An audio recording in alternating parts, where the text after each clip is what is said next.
Aujourd'hui, je vais parler de la mentalité de mendicité dans notre communauté. Je vous invite donc à partager cette vidéo dans tous vos groupes de famille. Parce que je sais que cette vidéo va faire boum, boum, boum. Pourquoi? Parce qu'il y a énormément de mendiants dans notre communauté. Au nom de la solidarité africaine, plusieurs sont devenus des spécialistes en mendicité. Et dans cette vidéo, je vais les dénoncer. Trop, c'est trop. Tu ne peux plus rien faire dans ta vie. Tu as toujours un frère, un cousin, une tante, un oncle qui est à côté de toi, qui est en train de mendier. Et si tu oses ne pas accéder à leurs demandes, c'est toi qui es pointé du doigt. Il faut arrêter avec ça. On n'en peut plus de ce type d'attitude. Qu'est-ce qu'un mendiant? Un mendiant, ce n'est pas simplement la personne qui est là à l'extérieur et qui tend la main pour qu'on lui donne à manger. Il y a aujourd'hui des mendiants beaucoup plus sophistiqués, beaucoup plus complexes, mais qui font la même chose. Ce sont des adultes qui sont en réalité bien portants, qui ont leurs deux pieds et leurs deux mains et qui ne veulent pas se prendre en charge, mais qui passent leur temps à commander littéralement auprès des autres pour qu'on les prenne en charge à plusieurs niveaux. Dans cette vidéo, je vais te donner 7 manières de pouvoir les identifier. Et peut-être que toi-même, tu vas voir que toi-même qui suis cette vidéo, tu es toi-même le mendiant de ta famille. Et j'espère que cette vidéo va te réveiller parce qu'à la fin, je vais t'expliquer comment faire pour vaincre cette mentalité de mendiant. Alors, première chose, comment on reconnaît un mendiant? Un mendiant, c'est quelqu'un qui fait des calculs pour percevoir l'argent ou des bénéfices à partir du travail ou des revenus de la position sociale de quelqu'un de son entourage. En Afrique, quand quelqu'un a un poste élevé, les gens fêtent. Quand tu es nommé directeur, quand tu es nommé ministre, député, tout ce que tu veux, les gens fêtent. Pourquoi ils fêtent? Parce qu'ils partent du principe que grâce à ta position, ils vont avoir des avantages. Ils ne fêtent pas parce qu'ils sont contents pour toi. Non, non, non, non, non. Ils fêtent parce qu'ils se disent, oh, enfin, j'ai une mangeoire. Enfin, j'ai un endroit où je vais pouvoir aller manger littéralement. Parce que c'est ce qui va se passer. Ça, c'est la mentalité des mendiants. Si tu te réjouis parce que les gens autour de toi ont des positions, parce que tu te dis, ah, au travers de cette position-là, voilà ce que je vais pouvoir obtenir, tu es un mendiant. Un mendiant propre, clair. Quand quelqu'un a un poste, quand quelqu'un va à l'école et qu'il obtient un diplôme, si ta réflexion c'est de te dire, qu'est-ce que je peux obtenir de cette personne, maintenant qu'il a ce diplôme, maintenant qu'il a cette position, tu es un mendiant.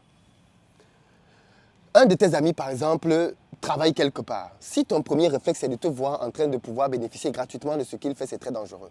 Beaucoup d'entrepreneurs dans la communauté souffrent de ça. Vous n'avez pas remarqué ça?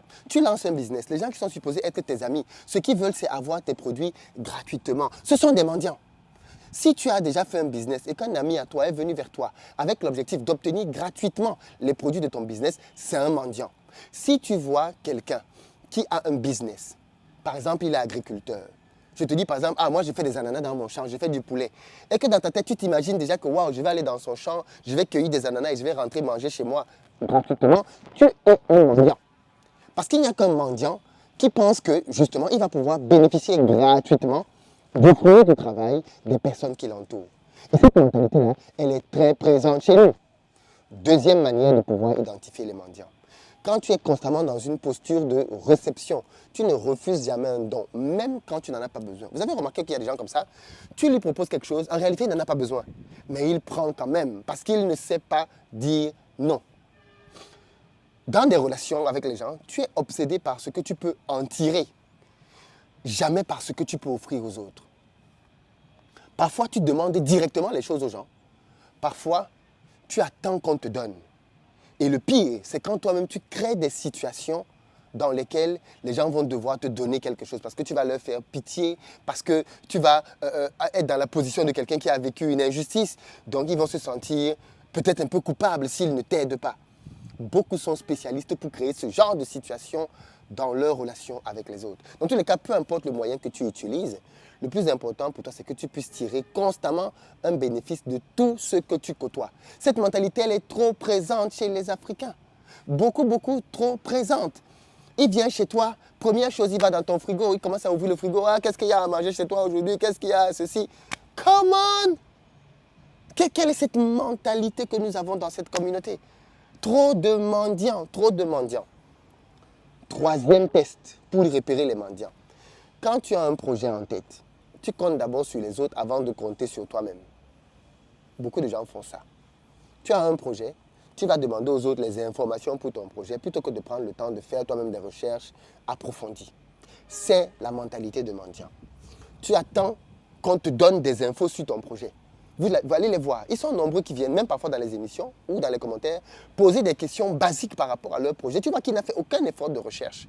Il attend qu'on l'aide. Certains, c'est financièrement. Tu as un projet, mais tu ne l'avances pas. Tu ne fais rien. Pourquoi? Parce que j'attends les financements. Tu attends les financements de qui? C'est ton projet, c'est ton idée. Pourquoi tu veux que ce soit ton oncle, ta tante qui te finance? Ça, c'est la mentalité de mendicité. Et je sais qu'ici, je suis en train de toucher beaucoup de personnes parce que beaucoup de personnes pratiquent ce point. Vous avez des projets, business, vous attendez les financements d'autres personnes. Mais come on, c'est ton projet. C'est à toi de faire les économies pour lancer ton projet. Ce n'est pas à ton oncle qui est ailleurs, à gauche, à droite de t'aider. D'ailleurs, parlons du quatrième signe de mendicité. Ça, c'est ceux qui ciblent les personnes qui ont un peu plus de moyens que la majorité dans ton entourage et vouloir en faire tes sauveurs de tous les instants. Tu n'as même plus peur d'avoir des problèmes d'argent parce que tu te dis que ton sauveur va intervenir. De toutes les façons, il ou elle est là pour toi. Et ça, c'est le piège des personnes qui sont dans la diaspora. Quand vous êtes dans la diaspora et que vous avez des frères et des sœurs au pays, beaucoup tombent dans ce piège.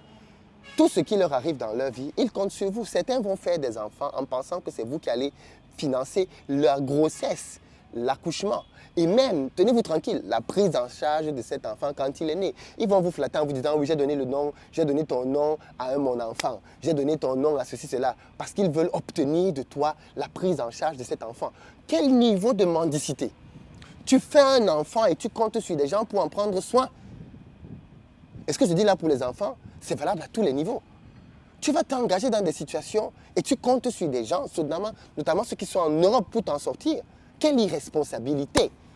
C'est la mentalité de la mendicité et elle est trop présente. Cinquième signe, quand tu as normalisé le commandage dans tes relations avec autrui. Ça, c'est l'habitude des gens qui demandent tout et n'importe quoi, sans jamais considérer la position des personnes à qui ils demandent, ni l'impact de leur comportement. Tu as ton ami au téléphone, avec toi. Il te dit que, en passant, j'ai même préparé tel plat aujourd'hui. Ton premier réflexe, garde-moi un plat. What? Tu ne te demandes même pas pourquoi il a préparé ce plat. Tu ne te demandes même pas si c'était pour offrir à quelqu'un. Tu ne te demandes pas s'il a déjà un projet sur ce plat. Le premier réflexe que tu as, c'est qu'il faut qu'il te garde un plat. Ça, c'est la mentalité de mendiant. Et je sais que beaucoup, comme vous faites ça, vous allez vouloir vous défendre dans les commentaires. Non, Philippe, ce n'est pas que la mentalité de mendiant. Si, c'est la mentalité de mendiant. Tu ne te préoccupes pas de pourquoi la personne a fait la chose. Tu te préoccupes juste de toi et de ce que tu peux en tirer, du bénéfice que tu peux avoir. Tu vois ton ami qui a un beau sac. Ton premier réflexe, est-ce que tu peux m'offrir le même? Tu ne lui demandes pas où tu l'as acheté, je veux m'acheter le même.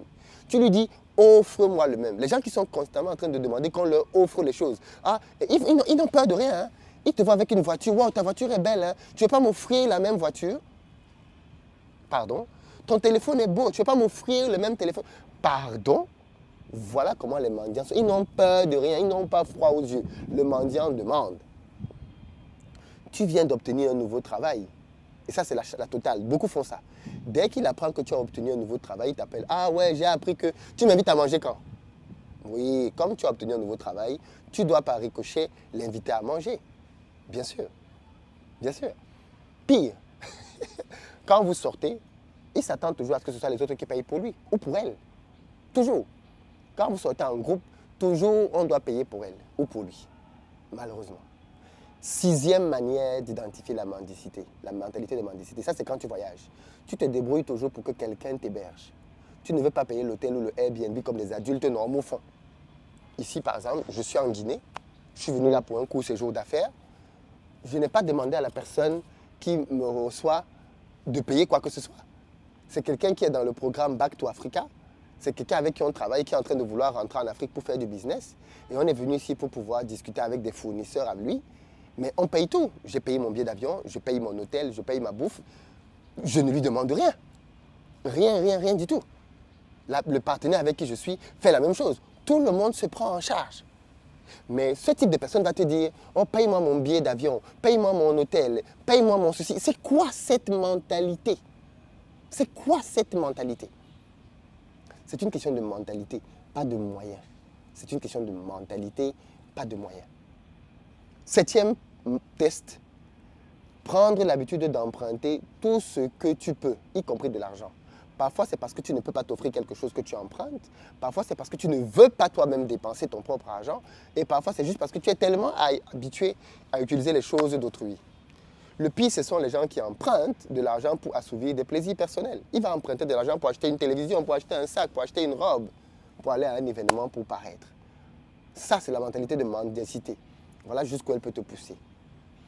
Mais vous savez qu'il y en a qui vont jusqu'à emprunter les vêtements et même les sous-vêtements. Moi, j'ai grandi dans ça, au pays. Quelqu'un porte un vêtement aujourd'hui, le lendemain, il donne à l'autre. Après, le lendemain, il donne à l'autre. Ainsi de suite, on se passe le même vêtement. Parce qu'on veut tous avoir l'apparence de la richesse. C'est la mentalité de la mendicité. Voilà 7 points que je viens de te donner. Voilà pourquoi est-ce que cette vidéo doit circuler dans les groupes et dans les familles. Parce que vous êtes conscient que ce que je dis là, c'est ce que vous vivez. Mais j'ai d'abord envie de vous donner quelques points avant de sortir de cette vidéo. La première chose, c'est l'argent, les possessions de ton ami, de ton oncle, de ta tante, de ton père, de ta mère ne t'appartiennent pas. Fais tes plans sur la base de ton propre argent, de tes propres gains, pas avec celui des autres. Fais tes plans sur la base de ton argent. Il y en a qui viennent et disent, oui, j'ai fait les plans, mon gars va me donner tel. Ça, c'est quelle mentalité, ça? Comment tu veux même qu'un homme te respecte si tu fais tes projets sur la base de l'argent qu'il va te donner? Deuxième élément, donner du temps, de l'énergie, du matériel procure beaucoup de joie aux personnes qui le font. Et généralement, les gens donnent avec beaucoup de joie parce qu'ils veulent bénir les autres. Mais un individu qui est constamment à recevoir, c'est quelqu'un qui n'est pas fiable. Écoutez bien ce que je vous dis. Quelqu'un qui est constamment en train de recevoir des autres, c'est quelqu'un qui n'est pas fiable. Il n'a pas de standard de dignité et de bienveillance. C'est quelqu'un qui est toujours intéressé par sa propre personne. Et ce genre d'individu peut devenir très dangereux dans des situations critiques. Parce qu'il n'a pas de scrupule à te sacrifier pour son propre intérêt. Et peut-être que tu as déjà vécu ça. Et je te demande de témoigner dans les commentaires. Tu as peut-être été sacrifié par quelqu'un pour qui tu avais fait énormément de choses. Mais c'est normal. Parce que les gens qui reçoivent constamment, ce sont des gens qui ne sont pas fiables. En réalité, tu dois être le premier investisseur de tes projets et de ta vie. Si tu ne t'es pas toi-même dépouillé à fond pour lancer ton projet, pourquoi veux-tu que quelqu'un d'autre le fasse à ta place? Pourquoi? En réalité, tu es maudit. Tu es maudit. Tu es maudit si tu es un adulte qui a ses 2 pieds, ses 2 mains. Tu es capable de fonctionner comme tout le monde. Tu as ta tête, tes mains et tes pieds. Mais tu ne dépends pas de toi-même. En réalité, le seul humain de qui tu dois dépendre, c'est de toi. Ta vie, c'est ta responsabilité. Pas celle de ton oncle qui est en France, qui lui-même se débrouille. Il se bat, il se cherche là-bas. Il n'a pas besoin de ça. Et je pense que cette vidéo doit être entendue dans toutes les familles africaines.